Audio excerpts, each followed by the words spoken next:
दहातिवेदः स नः पश्यदति दुर्गाणि विश्वानावेव सिन्धुम् दुरितात्यग्निः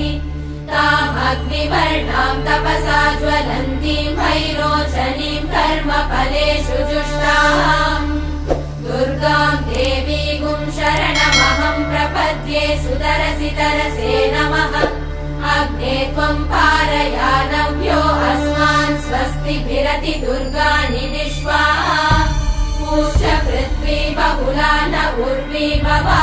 भवातोकायतनयाय शम्योः विश्वानि नो दुर्गः जातवेदः सिन्धुन्न नावादुरितातिवर्षि अग्ने अत्रिवन्मनसा गृहाणोऽस्माकम् बोध्यपिता तनूना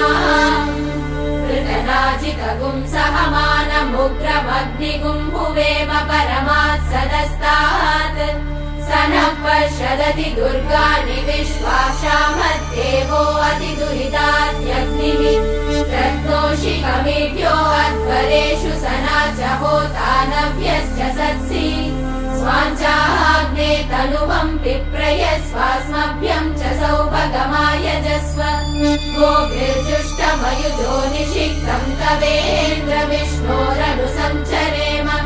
नाकस्य पृष्ठमभिसंवसानो वैष्णवीम् लोक इममानयन्ताम्